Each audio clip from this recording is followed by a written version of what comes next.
The 2020 edition of Wrestlemania is now in the books. It was an historic event because there was no crowd there this year due to the coronavirus. But the show still went on. It was a two-night event held at the WWE Performance Center, and the athletes really gave it their all.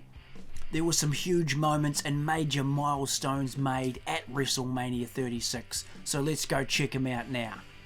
We had the big singles match for the WWE Raw Women's Championship between Becky Lynch and challenger Shayna Baszler. Everybody thought Baszler might get the win here, but it was Becky Lynch coming out victorious. She got there with a bit of a lucky pin in the end, but hey, a win's a win, right? We had the Monday Night Messiah Seth Rollins taking on Kevin Owens. Rollins said Owens was no good at WrestleMania, his record was no good, and there's no way that Owens would defeat him at WrestleMania. Some awesome moments in this match. We had Owens jumping off the top of the WrestleMania sign and through Seth Rollins and through an announce table at one stage. It was Owens coming out victorious here. Braun Strowman vs Goldberg. Well, this match was meant to be Roman Reigns vs Goldberg. Maybe the match would have been better if it was that way.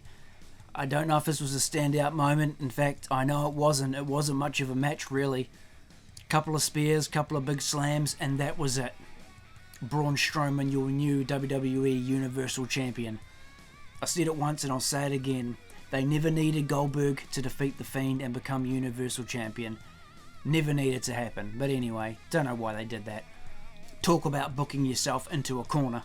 But definitely the most memorable match of night one and possibly the whole weekend was that Boneyard match between The Undertaker and AJ Styles. It was really cool how they filmed it. It was all done beforehand. Everything was pre-recorded and worked out so they could get the match looking just right. The whole thing was a really cool, epic presentation with some big spots. AJ Styles being choke slammed off the top of the barn. The Undertaker getting driven through the side of a tin wall. This thing was really cool. Definitely worth going back checking out this match.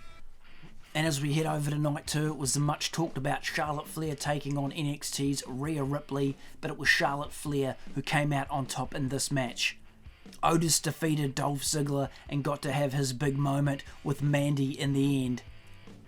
So that was really cool. Only one thing I've got to say about that. Tucker! Love Otis.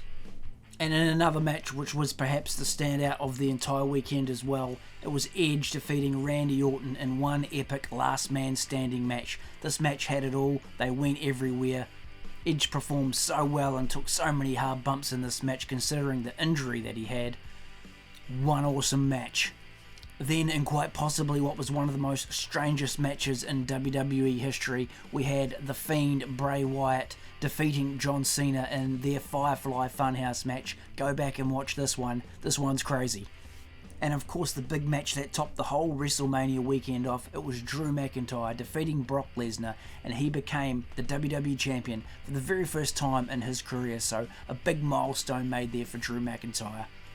But as far as the action goes, guys, from night one, the standout was definitely Taker and AJ Styles in that Boneyard match. And from night two, definitely Edge versus Randy Orton. Some WrestleMania matches, even though there was no crowd, these ones are going to go down for all time. Thanks heaps for checking out the video, guys. And be sure to leave your comments and memories of WrestleMania 36 down below.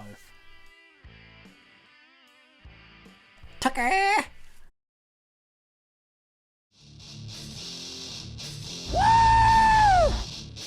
Thanks heaps guys for tuning into the video.